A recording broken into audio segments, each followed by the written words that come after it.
I motion to refer to House File 1987 to Election and Finance Committee, Operations Committee. Representative Igo, would you like to move your A1 amendment?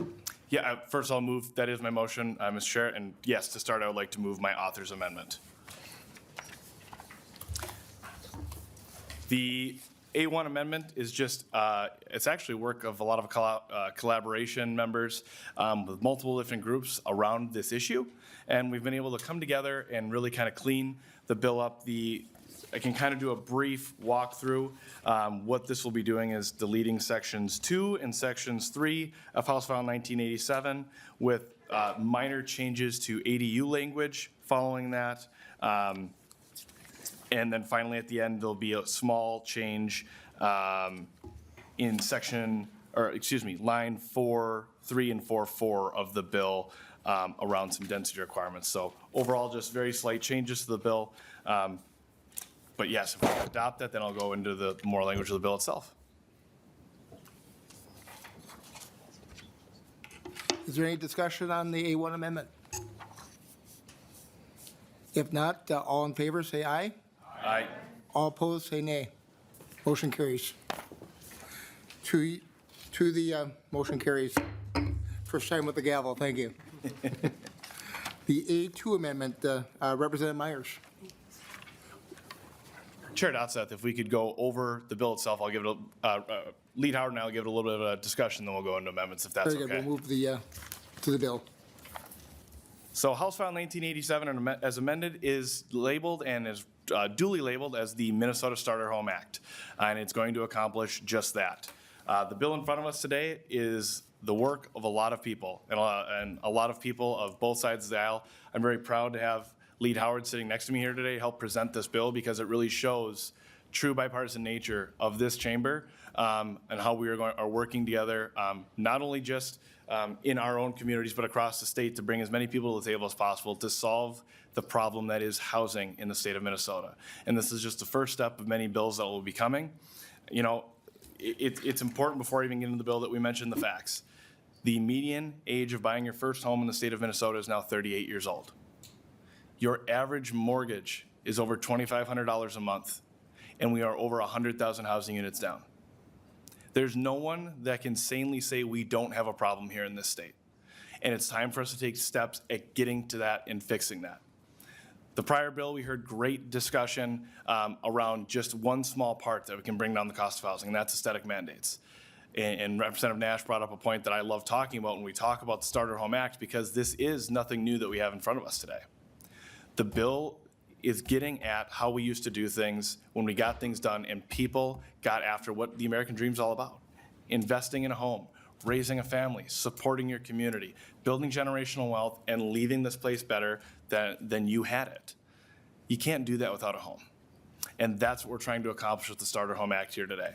So inside the Starter Home Act, I want to make sure I go through the bill just briefly so that members understand what's all in it.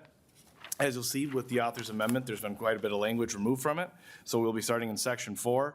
Section 4 is mainly just definitions, making sure that we lay out exactly what every different topic is that we're talking about in the bill. Subdivision 2 gets into the residential housing types that are going to be authorized. Again, this is getting at building these single-family dwellings, duplexes, and ADUs and townhouses inside our new lots. Subdivision 3 goes into the required standards. This is, if you want to call it, the more of the meat of the bill that gets into getting at making sure that cities can't zone out smaller lot sizes. And I think it's really important to say that these smaller lot sizes, if you look in your packet, and I'm sure some of the testifiers are going to talk about it, you'll see pictures of what smaller homes look like on smaller lots. They're nothing to be scared of. In fact, there's a solution to one of the problems that we have. Again, getting at the fact that we don't have enough homes. And these homes can look really great and be beautiful additions to our communities and bring many different types of people to our communities, from younger generations to older generations. So that's going to be subdivision 3.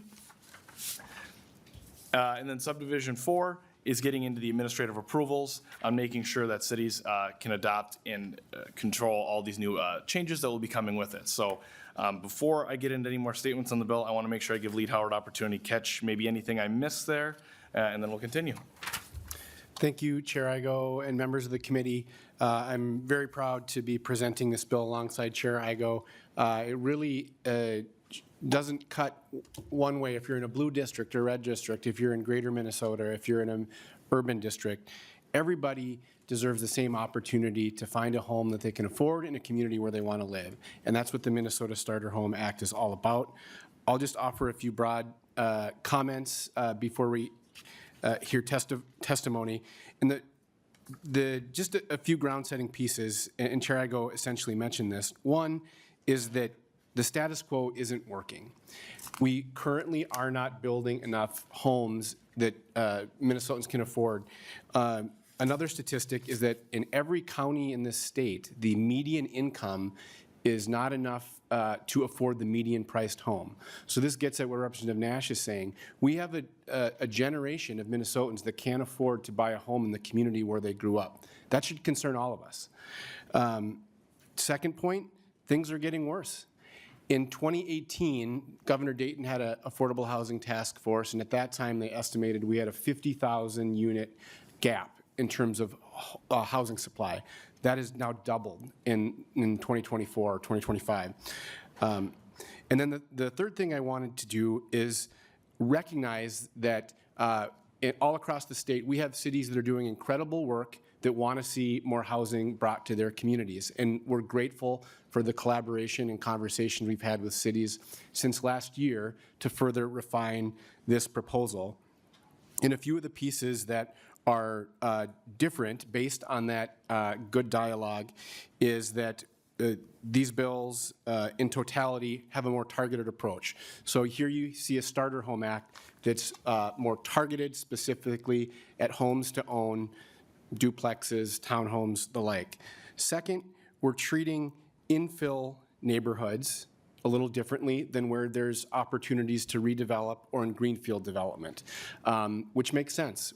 Those carry with it a different sort of set of issues we should look at.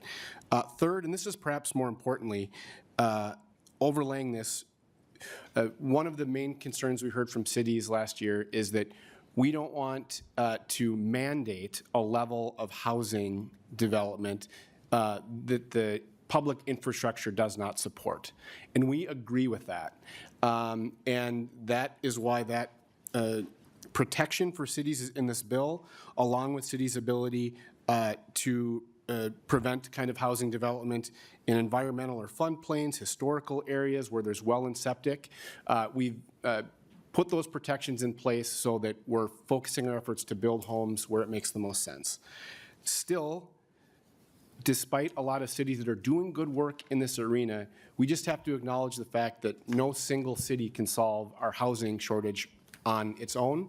This is a statewide problem that merits a statewide solution, which is why this bill is so important. And the last thing I want to do is thank the broad coalition of folks that have brought this bill forward. We'll hear a lot of that testimony today and in our packets. It's pretty noteworthy when you have this conglomeration of groups coming to the legislature telling us to take action, from labor to business to housing developers to affordable housing advocates to faith-based leaders, and the list goes on. And this broad group of folks are essentially doing what Minnesotans are asking us to do and yelling from the rooftops, say yes to more homes. And that's what this bill does, and really look forward to the discussion today. Thank you, Lee Howard. I know we've got some questions that popped up. I wonder if they could actually hold on until after the amendments. Would that be acceptable? Thank you. Or maybe the Testifiers, I believe we've got a number of testifiers. Triangle, do you have anything else before we bring on the testifiers? No, I think it's totally appropriate. We should move into testifiers here and start hearing from them, and there'll be plenty more comments to make, I'm sure. Wonderful. We've got Michelle Benson, Director of Commerce and Utilities Policy, Minnesota Chamber of Commerce.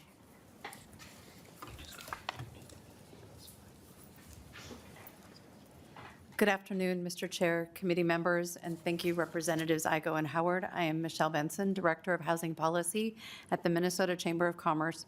The Chamber represents 6,300 members, including 5,000 businesses with fewer than 100 employees. We are in every corner of the state, and as a statewide entity, the Chamber is committed to fostering economic growth and opportunity across Minnesota.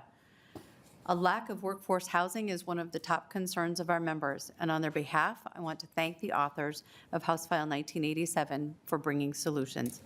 I look forward to hearing other solutions to Minnesota's housing shortage.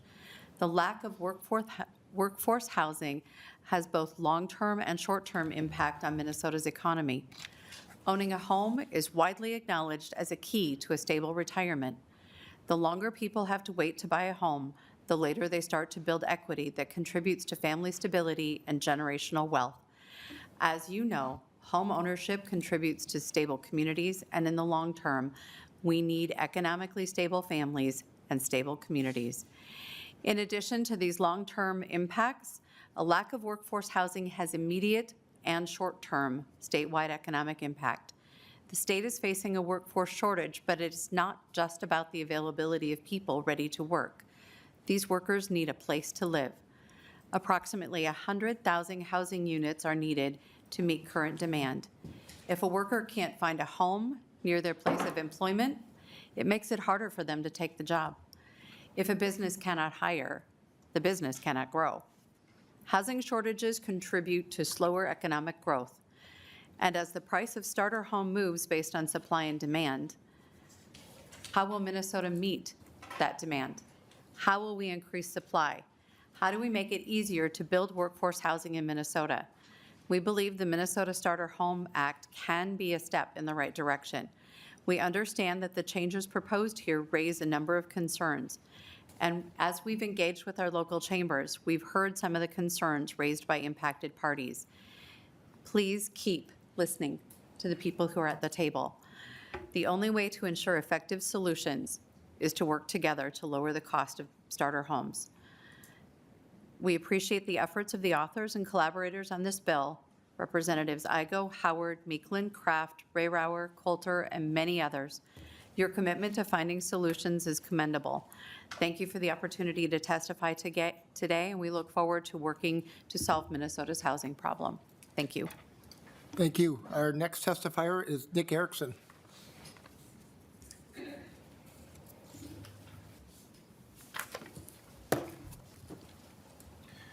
Good afternoon, Mr. Chair, members of the committee. My name is Nick Erickson. I'm Senior Director of Housing Policy for Housing First Minnesota. Our members are the builders, developers, remodelers, and skilled trade partners who build the communities and places that we all call home. And it is our mission of homeownership opportunities for all Minnesotans that brings us here today to support this bill. As you heard from our bill authors, our housing market is not working as it should, and it does not look like the other markets in the region. We're facing a 100,000 home shortage. We're the highest median new home price in the region. And our new home starts since 2021 in Minnesota are down 43%. And since 2005, household growth has been eclipsed by new home growth by 7.5 times. Let's say that again. Our new home price growth since 2005 has increased at a rate of 7.5 times faster than income growth in the state. Simply, we have a problem here, and it's on the cost side. And our biggest problem is that instead of the market providing zoning and land use as it should, planning and zoning has to be purchased from cities through the planned unit development variance. In this process, density is sometimes reduced, affordability is almost certainly always lost, and even then, when you can get a smaller home, it certainly is not available at a new starter home price. A large portion of the homes built by our members are done what we call off the menu. So channeling Representative Nash's menu analogy from earlier, you can't really walk into City Hall and say, this is what I want to build. Instead, you have to go through a privately negotiated process. And in this process, every meeting, phone call, email, and public hearing is a negotiation. And our members tell us that in this process, every time, home buyers lose out. Now, you might think that this process is voluntary, and here's what's interesting. In 2018, the Minnesota State Supreme Court said that when these supposed negotiations are actually a requirement because the developer faces the real possibility of a project denial if they fail to consent to any of the city's demands. This, frankly, isn't good government. It certainly isn't transparent, and it's the would-be homebuyers who are paying the price.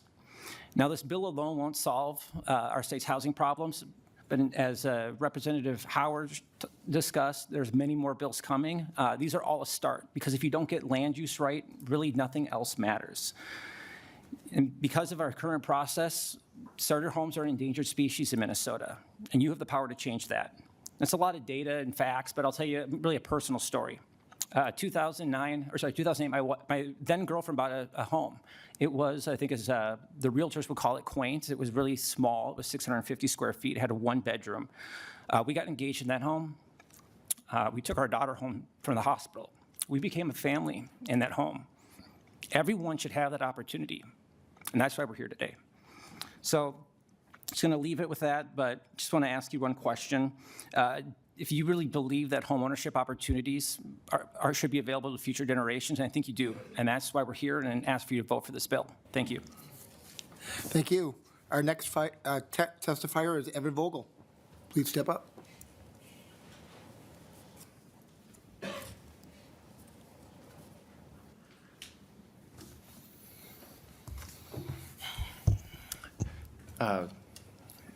Thank you, Mr. Chair. Thank you, Representative Igo and Representative Howard. This is a really important topic, and I appreciate that it's being heard in this committee today. And as I begin my testimony, I just want to assure all the representatives in the room that cities are a partner in this process and look forward to continuing to have a dialogue to make this as productive as possible. My name is Evan Vogel. I'm the City Administrator for the City of Cambridge, Minnesota, as well as a board member for the League of Minnesota Cities Board of Directors.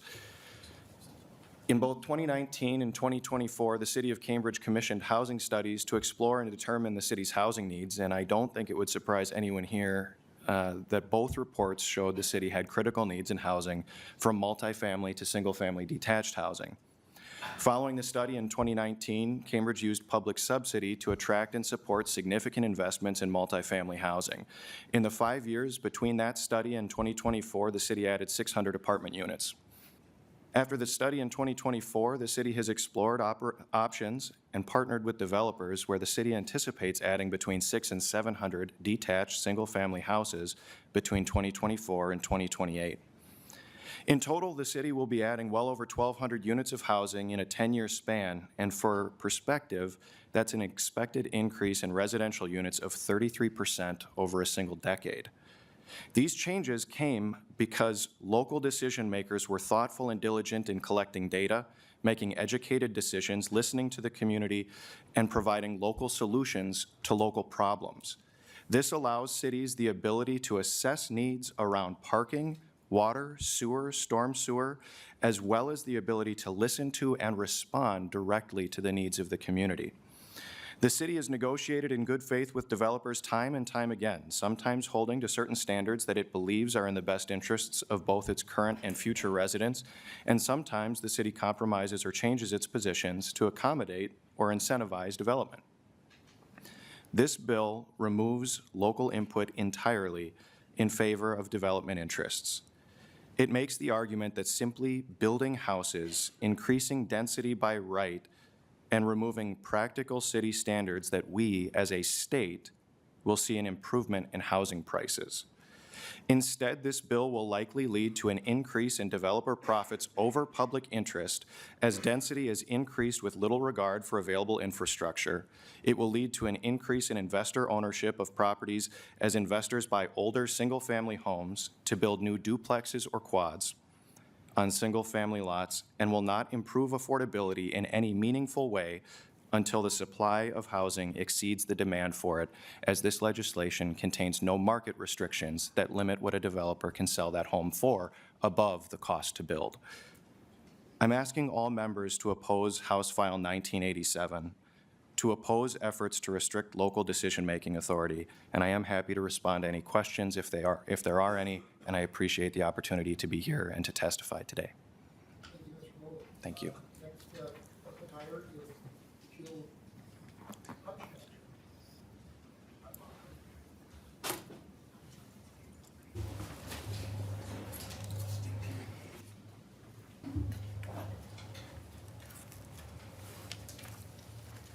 Thank you. Chair and members, I am still Jill Hoodmacher. I am still here on behalf of the City of Eagan, the League of Minnesota Cities, Metro Cities, and the Municipal Legislative Commission. Thank you for the opportunity to testify today on House File 1987. I would like to highlight a few key concerns that cities continue to have with the language of this bill, although my comments are not exhaustive. Although fully developed, the City of Eagan has added over 2,100 residential units in the last 10 years. Nearly 500 units are approved and awaiting construction. An additional 468 units are in the approval process. Unfortunately, at least 2 approved residential projects have recently delayed construction due to market conditions, interest rates, and construction costs. This demonstrates that Eagan's zoning code is not restricting residential development. The housing market is governed by forces outside of the city's control. This bill takes away a fundamental city authority, zoning and land use, which impacts the ability of cities to plan and respond to local condition. It also takes away the ability of our city to welcome engagement through robust community input. After 26 years in local government, I am convinced that allowing residents to participate in the decision-making process builds trust in government and connection to communities. It can be messy, I agree, but we get through it. And just today, I was complimented by a resident about a particularly messy process last year that went from 100 people wearing identical shirts in a crowded, stuffy room to one person at the approval of a plan because people were satisfied, they'd been heard. Compromises were made. That process is part of what builds trust in government and connects people to their communities. I will make just a few other notes on provisions in the bills. In Eagan, 78% of workers use private vehicles to commute to work. Only 2.6% use public transit, and 2% walk or bicycle. Parking spaces for private automobiles are a practical necessity in suburban environments. However, this bill prohibits minimum parking standards. This bill prohibits cities from requiring any service, feature, or common property necessitating a homeowners association. Stormwater ponds, private roads, and outdoor recreation space are typically common property in townhome developments, and cities must have the ability to require private maintenance of common property. Thank you, Chair Igo and members, for your time today. We appreciate you continuing to listen to our concerns, and we look forward to continuing to work with the committee on advancing a strong state and local partnership on these issues. Thank you for testifying. Our next testifier is Brittany Hainsey.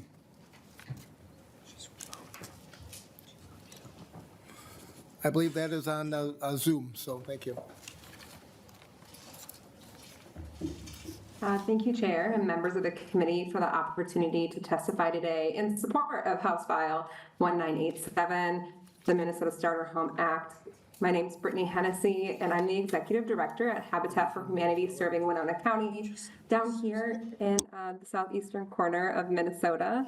And our organization aims to build hope homes and community, and we build 1 to 2 homes a year, and we complete 30 to 40 home repairs annually. And we're currently one of the only affordable home builders in the city of Winona and most rural communities in this county. And transparently, we rely on innovative housing solutions and partnership to use infill methodologies to create new home ownership opportunities. Here in Winona, we face, and the county in general, a severe housing shortage, like much of Minnesota, with 1,460 housing units needed right now in our community. And by 2033, another 610 units on top of that. However, we're very limited in what we can do with the land that we have. On top of that, we face very low vacancy rates, and you're like, why does that matter? Well, our vacancy rate is 1.7%, and when we look at affordable rentals, we are sitting at 0.6%, and ADUs, duplexes, those types of builds would greatly help with that. Outdated zoning codes, large minimum lot size requirements, and restrictions on multifamily development prevent the construction of affordable housing as well. And when I really dig into it, newly constructed single-family homes in Winona County are averaging at $455,000. In fact, our average purchase price of a home went up 60% in this past year. We serve up to 80% AMI. And so it matters what we build, and it matters that we can build dense and creatively and not by any means forego safety and quality, but making sure that we can serve people in a very critical way, providing that stability for families, for individuals, because when we look at who we serve, it's nurses, it is teachers, it is manufacturers, it is police, firefighters. It is the very people who make our community go round, who need a decent place to call home. And so how could this help with Habitat, with building affordably? And it's that the Minnesota Starter Home Act reduces regulatory barriers and incentivizes the development of smaller, more affordable homes, allowing working families to achieve home ownership. Along with streamlining approval processes and decreasing costs and development timelines, statewide land use reform like this would diversify the types of housing that our communities can build, a critical step to achieving a healthy housing continuum, which we all want. And that's why Habitat supports the full package of Yes to Homes bills being brought forward, including House File 2013, which you have already heard about. And so, nonetheless, this makes a big difference in the work that we do here in Minnesota. So thank you, Chair Igo and Lead Howard, for championing these reforms, and thank you again for the opportunity to testify this afternoon. Thank you to our testifier. Our next testifier will be live. It's Thomas Elness.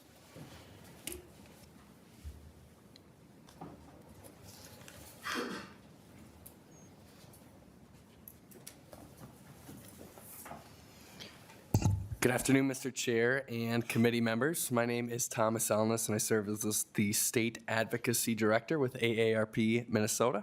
On behalf of our more than 620,000 members statewide, we want to thank you for considering House File 1987. AARP Minnesota is proud to be part of a wide-ranging statewide coalition that is committed to addressing the housing concerns here in Minnesota. I appreciated Lead Howard's comments in our press conference the other day saying, you won't see many posters that look like this with all the different organizations that are part of it. So I appreciate the opportunity to be part of that.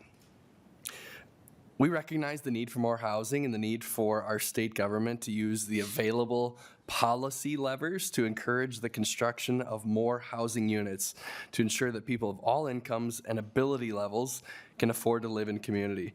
This includes encouraging the construction of accessory dwelling units and other missing middle housing, infill housing, and co-housing communities. HF1987 proposes to increase both housing options for older adults and increase housing supply by allowing more middle housing, meaning housing types between single detached houses and mid to high-rise multifamily apartments and condos. House-size multi-unit structures can provide a neighborhood with a wider range of housing options at various price points.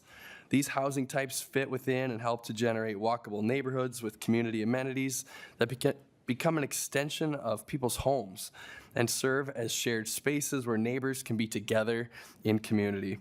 Most importantly, the homes can accommodate people of all ages, physical abilities, and life stages.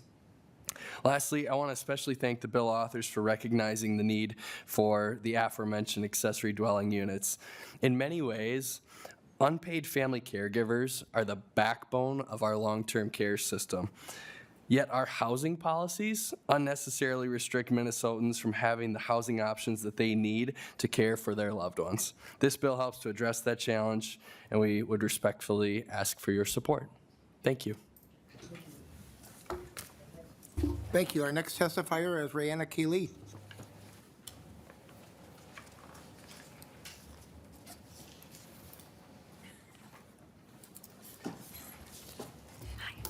Thank you, Ms. Lee.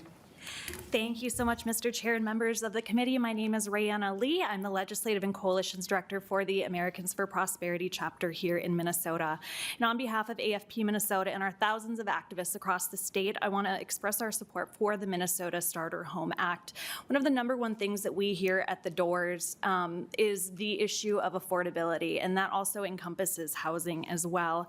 And last week at the press conference, I heard many of you speaking our language, breaking barriers, empowering people people, reducing regulatory burdens, cutting the red tape. I think some of you may find yourselves a little bit more aligned than you may think with AFP. And we believe in listening to those that are closest to the problem, and I think you'll find that in this coalition that we have. Every individual's version of the American dream looks different, as are their paths to achievement, but the one common universal thread is the foundational need to have a stable place to call home.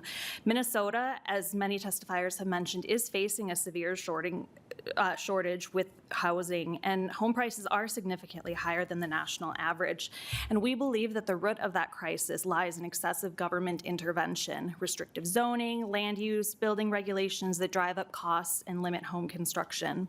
The Minnesota Starter Home Act offers a meaningful solution by reducing these regulatory barriers, allowing for more housing options. And expanding these options will increase supply, improve affordability, boost economic mobility, and enhance homeowner property rights.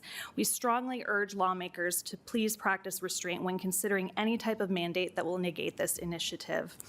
We are very excited to see several bills rolling out that seek to alleviate the symptoms of the housing crisis in our state, and actually many of them were listed in the priority booklet that we hand-delivered to each of your offices a few weeks ago.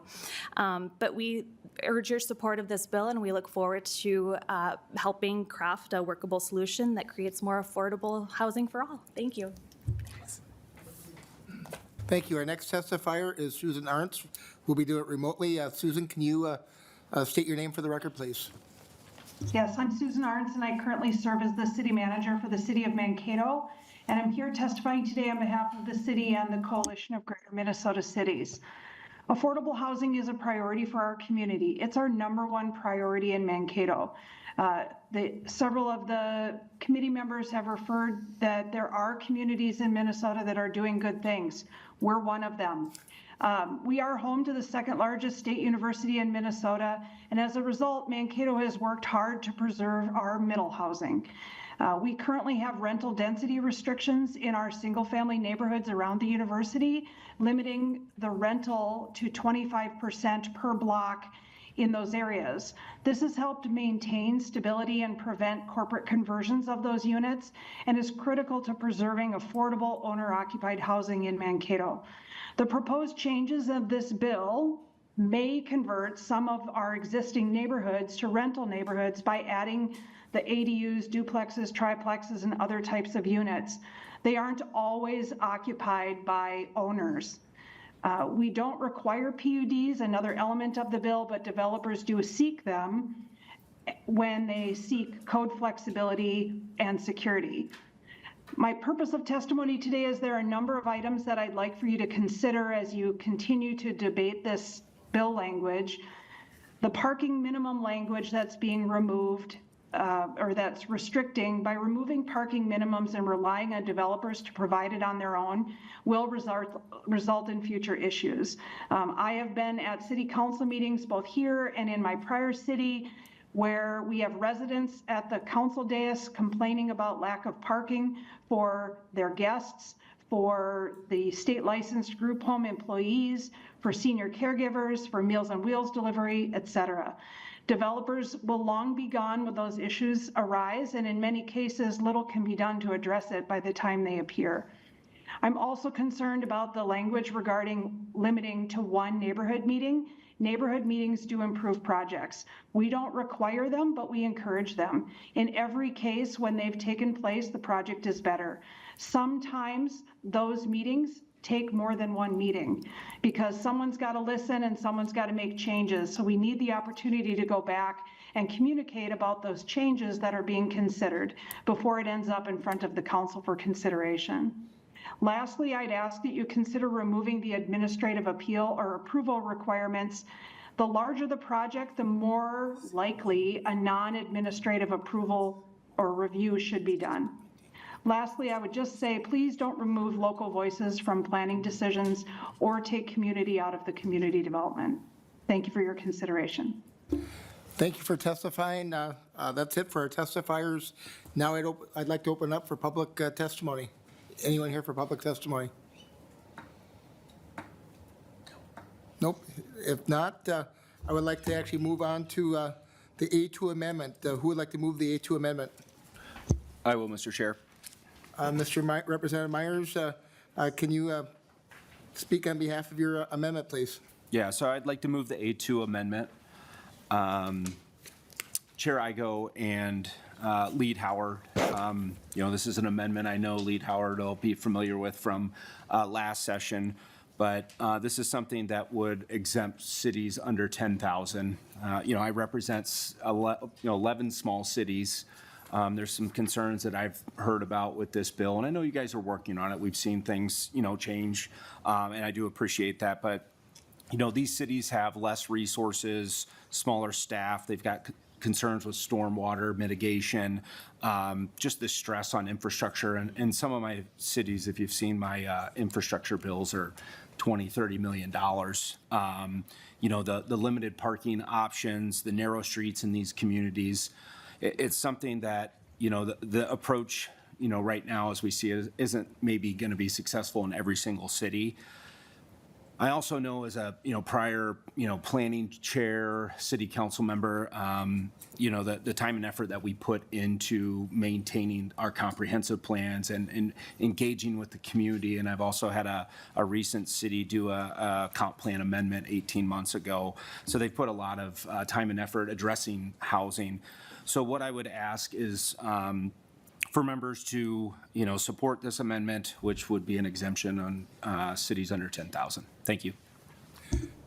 Thank you, Representative Myers. I will, Representative Igo, would you like to speak on that amendment, please? Thank you, Mr. Chair. To the A2 amendment, I would encourage a no vote by the committee. If we start making exemptions for city sizes and start creating a patchwork across our state, it's going to just create larger problems. And it's actually something we've been hearing as Lead Howard and I, as other members of this coalition have been working, we've been hearing from advocates that creating a patchwork is something nobody wants. So I would encourage a no vote from the committee. Thank you, Representative Igo. I would actually open up to a public. Any comments on the vote? If not, all those in favor, say aye. Aye. All those opposed, say nay. No. Nay. Motion fails. The A3 amendment. Who is the A3 amendment? That'll be me again, Mr. Chair. Representative Meyer, would you like to move your motion? Yes, I move the A3 amendment. Thank you, Mr. Chair. Chair Igo, Lead Howard, again, piggybacking off the last amendment, what this does is just allowing a little more time for these communities that, again, smaller cities, lack of staff, resources, that would give them an additional year for enactment date. So it would reach out to January 1st, 2027, and I would support it. Thank you, Representative Meyer. Representative Igo, Chair Igo, would you like to speak on behalf of the amendment? Thank you, Mr. Chair. To the amendment, I would also encourage a no vote on this one as well. I think that there's some conversations we can have here, but the way it's written right now maybe just isn't the right time to be doing this, but look forward to further conversations with you, Representative Myers. Thank you, Chair Igo. All those in favor of the amendment, say aye. Aye. All those opposed? No. Motion fails. Who has the A3 amendment?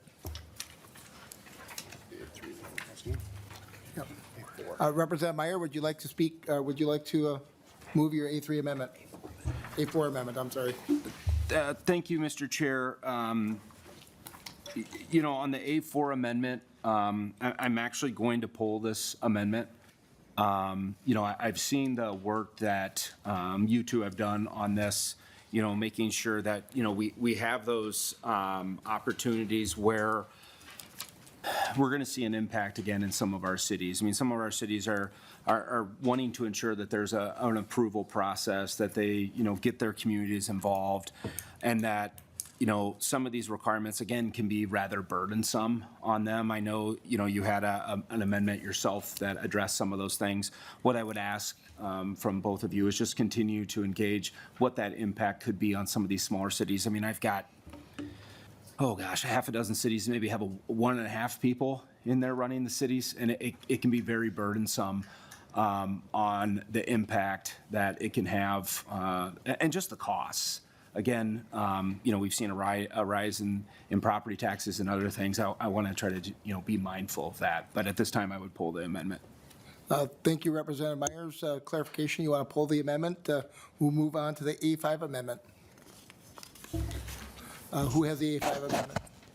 I do, Mr. Chair. For the record, Chair or Representative Johnson, would you like to move your motion? Yes, please. I'd like to move A5.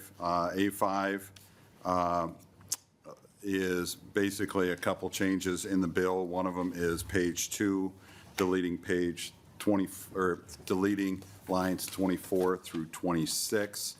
Reletter the paragraphs in sequence, and the common move is page 6. Page 4, delete 24 through 26, and then line 27, delete I and insert H. The purpose of the amendment is in reference to testifier we had from Mankato, was remove the, about the minimum parking mandate. I was on the Planning Commission for Cottage Grove. I was also on the City Hall, or City Council, and I saw how important and how vital having parking minimum mandates was in development of either commercial or residential. Without it, we end up with basically chaos in the streets, people parking wherever they can, and where that becomes a bigger issue is in Minnesota when we have snow. Cottage Grove has a mandate or a rule that you can't park in the streets in the winter so the plows can get through. As streets get narrower and narrower, it becomes more and more of a concern of getting fire trucks through the streets. And if we don't have minimum parking, off-street parking for townhomes or requiring for driveways, those cars are not going to be removed. And I've driven in enough cities where they don't have off-street parking, and what will happen is it will create an issue for public safety, an issue for public works. They will not be able to clear the roads, the streets, and then when they can't clear them, you're going to have a situation where fire trucks are not going to be able to get through the streets to fires, and police and EMS are not going to get to the homes. Cottage Grove has a great reputation of getting to homes quickly. It's one of the top communities that gets there quickly, and I'm concerned not having parking minimums, that it will cause more chaos in the streets, parking the streets, and really will affect safety in Cottage Grove. So we need to have that flexibility for our communities to continue. So I hope, I ask for a vote yes on this amendment. Thank you. Thank you, Representative Johnson. Chair Igo, would you like to speak on behalf of the amendment? Yeah, thank you, Mr. Chair. I would also be recommending a no vote on this amendment. When we are talking about parking, you know, one of the things that really contributes to the high costs and why we are having the starter home bill in front of us is when you are mandating these large stall garages that are adding anywhere from $30,000 to $40,000 to the cost of a new home. This is a place for us to find huge savings within partnership with aesthetic mandates, and many of the other things in this bill is how we are going to return to allowing more Minnesotans to afford homes here in Minnesota. So with that, I would have to recommend a no vote and encourage the committee to do a no vote on this amendment. Thank you, Chair Igo. Chair Howard, or Lead Howard. Yeah, thank you, Chair Dodseth. To this piece, I just want to speak on it as well and would encourage a no vote. And be clear that what we're not saying is that there's not going to be parking. We're just saying that cities can't have these onerous restrictions that lead to excessive parking that isn't grounded in the free market. The reality is, and this is borne out in the statistics, it hasn't been chaos in the streets in municipalities or other states that have addressed these parking requirements, because, you know, a developer isn't going to build housing that doesn't have any parking because no one's going to want to live there. This is an area where the market, for our folks on the other side who really believe in markets, is going to address this issue for us. And just to the piece on what the data has shown us on this, as a local example, I'm a former city council member myself in the city of Richfield. We'll have to do a contest or comparing our fire departments, because we got a pretty good one, Richfield too, with their response times. But recently in the city of Richfield, they, with the development, waived their parking requirements because it was requested by the developers. And just that act for that specific property, it wasn't even that large of a property, cut the sort of contribution, if you will, dollar-wise, that the city would have to make in half. And so this would offer huge savings to development. And so, again, I would urge a no vote. Thank you, Lead Howard. Those all in favor of adopting the A5 amendment, say aye. Aye. Those all opposed, say nay. Nay. Motion fails. The A6 amendment, who has the A6 amendment? Representative Johnson, I believe you've got the A6 amendment. Would you like to Sorry move about- your A6 amendment? I would, thank you, Mr. Chair. I would like to remove my A6 amendment. Thank you. Thank you, Mr. Representative Johnson. Member discussion?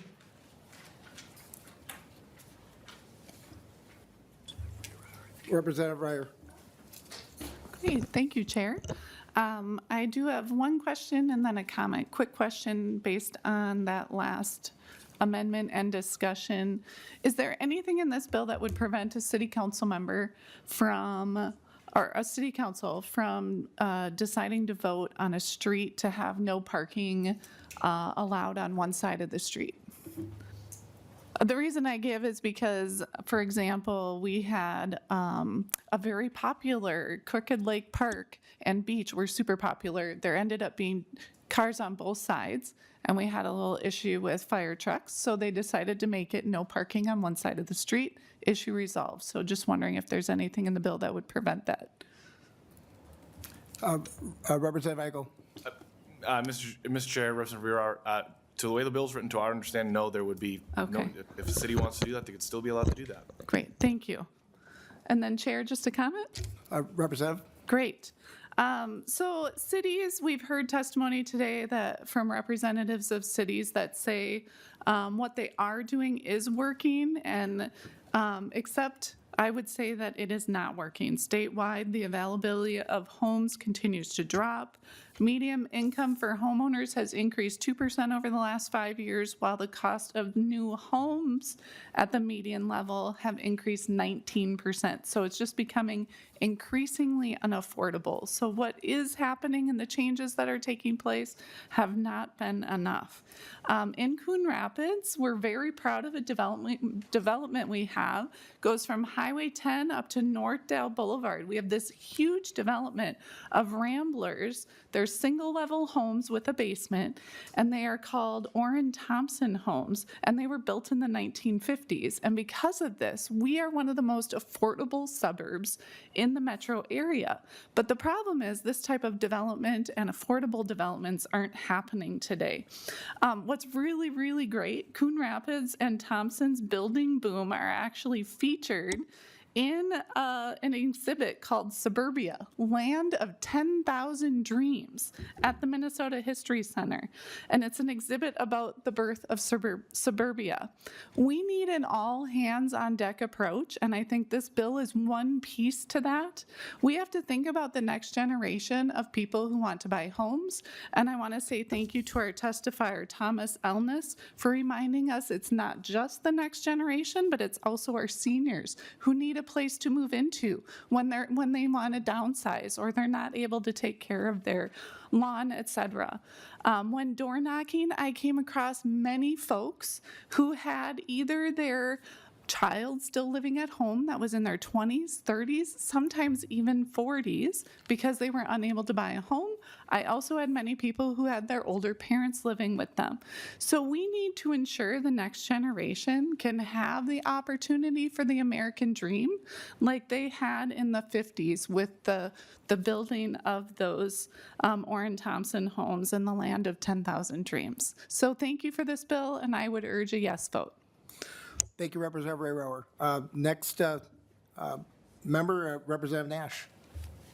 Thank you, Mr. Chair. I have a question, I think, for Mr. Erickson from Housing First. A couple of comments that were made, and I wanted to clarify that with the Builders Association representative. So, Mr. Chair, if I could.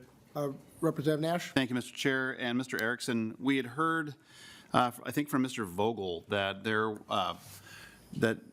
builders were not installing appropriate infrastructure into some of these new neighborhoods, and that we were going to be creating an infrastructural desert or something along those lines. My question for you on this line is, has there ever been a builder that you know of that did not appropriately size all the requirements for infrastructure that were going to be going into the development that they were building? Mr. Chair, Representative Nash, it's a great question. For in terms of what's going into the development, our members are required to comply with the engineering specifications of municipalities. In fact, many would argue that these are overly onerous requirements, and I think something that's definitely worth looking into with this committee going forward. It's just, how much are we oversizing, how much are we overbuilding, over-engineering? Now, the offsite is always open to interpretation. State law prohibits direct off-site infrastructure improvements unless directly authorized by the state of Minnesota. Several cities have attempted to charge unauthorized fees. Those have ended in court cases where they're not allowed to do that. So when it's appropriate, yes, infrastructure is installed to the specifications of the municipality. Probably the best way to answer it. Thank you, Mr. Erickson. Representative Nash? Thank you, Mr. Chair. Follow up to that, so don't go far. Some of the criticism around the infill situations were, and we dealt with this last year as we were doing this, if infill housing is being built, it's only going to be allowed to be sized to the amount of infrastructural capacity that's there in place. So if you could confirm that, if you would. Mr. Erickson, just so you know, the clock is ticking, so we've got about 20 minutes left, so we'll have to move this along fairly quick. Thank you. Mr. Chair, Representative Nash, the question again, the timing comment threw me for a second. Sure. Mr. Chair and Mr. Erickson, the question was, or the comment was made that with infill housing, that it was going to similarly create a problem in that area. But as I remember from conversations during last year's bill attempts, that we heard very clearly that infill housing was only going to be allowed to be as large as the capacity of the infrastructure that was in place in that infill neighborhood. Can you confirm that for us, please? Yes, I can. So if you look at infrastructure capacity, like where we're sitting right now in St. Paul's a great example. Families are not as large as they were before. Our toilets are vastly more efficient than they were 100 years ago. So in a lot of our older established neighborhoods, we're probably at an overcapacity relative to what we were before. Also, it's important to remember that this is not going to be past any of these bills and then poof, 3 million homes arrive and overwhelms infrastructure. That's not how the world works. It's, the parade of what-if scenarios that are used to attack these bills are frankly overstated. The infrastructure concerns, even on infill and greenfield development, are not really applicable.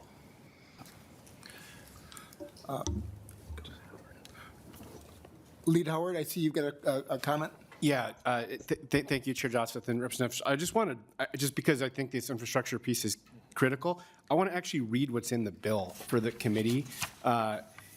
And it says, a development authorized in this bill must comply with any standards, performance conditions, or requirements, including the adequacy of existing public infrastructure imposed by a city to protect public health, safety, and general welfare. And I want to read the next section too, because it's also about public infrastructure. Nothing in this section authorizes residential development that is prohibited by state, federal law, or rule, or is prohibited under any ordinance adopted pursuant to a state or federal law or rule that protects federal floodplains, areas of critical or historical concern, wild and scenic rivers, shoreland, or otherwise restrict residential units to protect and preserve public health, the environment, or scenic areas. These are pretty we work closely and listen to the cities with this, and so given some of the testimony about infrastructure concerns, I appreciate the question. I think it just merit reading what's in the bill. Thank you, Lead Howard. Representative Nash. Yeah, Mr. Chair, I'll be very brief. Representative Howard really knows how to steal a guy's ending. That's where I was headed next. Sorry.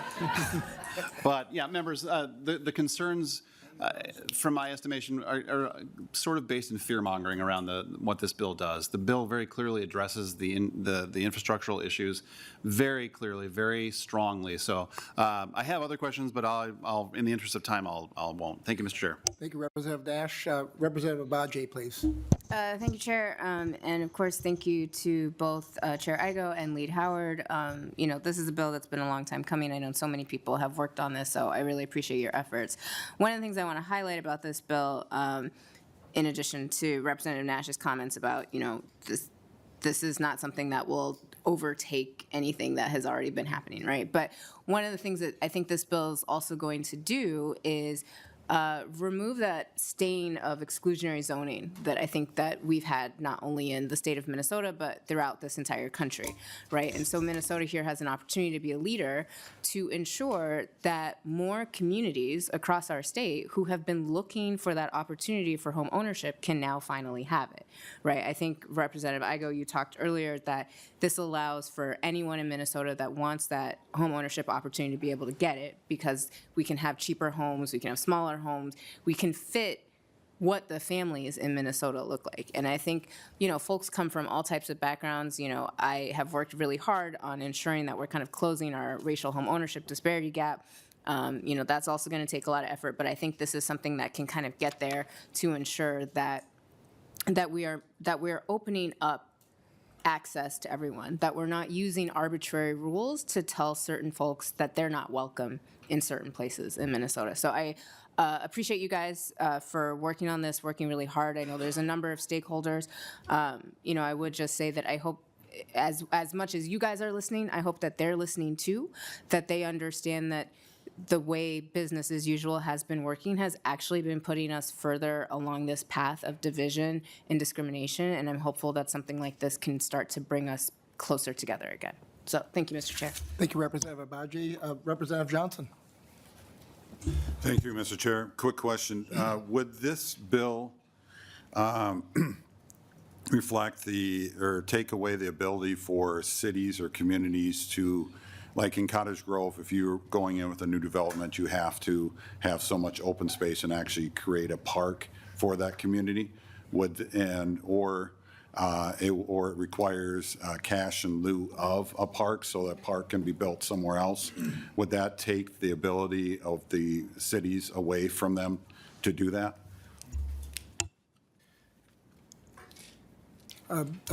Chair Eigel. Mr. Chair, I think we'll have one of our testifiers come up here and help just answer that one, just to kind of make sure we get that right from Housing First here. But Thank you, Mr. Erickson. Thank you, Mr. Chair. Representative, nothing addresses or changes existing state law as it comes to authorize infrastructure dedications and requirements such as parks, but it does not give any blanket authority or approval for the state, according to my reading, to go above and beyond that. All exactions must still follow the United States Constitution protections on regulatory takings. So it has to have an essential nexus, connection to the purpose, and it has to be proportional to the impact. So as long as it falls under the scope of the United States Constitution, regulatory taking requirements and state law, it'd be fine. Representative Johnson. So what you're saying, thank you, Mr. Chair. So I just want to confirm that the city, like example, the city of Cottage Grove, if they currently require a park to be built in a development, basically creating a community within a community so neighbors get together at that park, is if they currently require it, they're still going to be able to continue to require that of the development. Mr. Erickson. Mr. Chair, Representative, as long as it does comply with the constitutionally protected requirements and regulatory takings, yes, it has to. They can't demand 50, 60% of the development for parkland, but it has to be proportionate to the impact, and there has to be a need. So as long as it does still, state law, even authorized impact fees does not, or takings does not exempt states from, or cities from the Constitution when it comes to takings. In fact, just last year, the 9 United States Supreme Court justices who can agree on nothing agreed that when it comes to development, they, even if it's on an ordinance adopted by a city, it still has to follow the takings clause of the United States Constitution. Representative Johnson. Any other member comments? Hearing that, Representative Eigel, would you, Chair Eigel or Representative Howard, would you like to final comments? Yeah, thank you, Chair Dothis. Thank you all members of the committee and everyone who testified. And I think we had a really good discussion today. about a really important bill that centers Minnesotans who are seeking the American dream. So if members of this committee think that Minnesotans should have more power to find a home that they can own and have a path to the American dream, I'd urge a yes vote. If you think governments ought to have more power to restrict Minnesotans from seeking the American dream, then vote no. But this bill puts us on a path that I think what we're hearing from Minnesotans all across the state want us to take. And then just the last thing I want to mention is to what Representative Agbaje mentioned about the mutual listening that needs to continue to occur on this bill. That's really important. We've been having regular meetings with stakeholders to continue doing that. There's important work that continues, but this committee is an important and great first step, and we look forward to moving this forward. Thank you, Lead Howard. Chair Eigel. Thank you, Mr. Chair, and I just want to start saying thank you to you, Lead Howard. You know, it's been an opportunity, great opportunity to work with you on this, and I think it's a rare opportunity that hopefully we can bring back more, seeing, you know, hearings like this where you have two members working together on bills like this. And thank you to all the members here today for a great discussion. Thank you to the testifiers. Thank you to the coalitions who are representing multiple industries and groups, either whether you're opposed, whether you're against. These are the conversations we need to have to make a change and make a difference. This is the Minnesota Starter Home Act, and it's something that we can get back to and to have. I really want to reiterate that comment that this isn't just for the next generation. This is for every generation of Minnesotans now and in the future. This is an issue that, you know, when I was first elected, I continue to hear about. Whether I'm knocking on a door or whether I'm not, or whether I haven't talked to someone in over a decade, I might get a Facebook message and say, hey, Spence, been a while. What are you guys doing about housing? I can't find a house. But those are real things that I hear from, like I said, friends, peers, and colleagues. You know, and this is so core to so much of what we believe in as Minnesotans and Americans. You know, there's people, I made a comment a few weeks back at a housing event, and I said, you know, with the median age of buying your own home being at 38 years old, you know, we wonder why people are waiting longer and longer to start families. We want to get back to people being able to make those choices and make those plans for their lives. They can't do that if they don't have a stable home life. So yes, some of these things in this bill, you can say here, and yes, it does sound scary, it does sound tough. But there's something that I think that all of us, you know, something that I try to live my life by is that the obstacle is the way. The obstacle right now in front of us is to make change. It's to do something that is hard. It's to do something that is challenging the status quo. But I tell you what, I think most times in life when you choose that obstacle way, and we as legislators, we as community, we as Minnesotans are saying, we're gonna do this, I think we're gonna be rewarded with dividends. I think we're gonna make a difference. I think we're gonna see more homes. I think we're gonna have more affordability for those families. We are gonna have diverse options. We're gonna have affordable options, and we are gonna return stability to our housing market and to the Minnesotan family. And that is something we can do together if we open our minds, listen to each other, and take a stance and move back to something that will make a difference. Because it isn't something new. It's worked in the past. It's going to work now, and it's working in states around us. So with that, I encourage the committee's vote, and thank you again to everyone for the testimony and conversation today. Thank you, Chair Eigel. Once again, I renew my motion for House File 1987 to be referred to Elections, Finance, and Government as amended, and Government Operations as amended. All in favor, say aye. Aye. All opposed, say nay. Motion carries.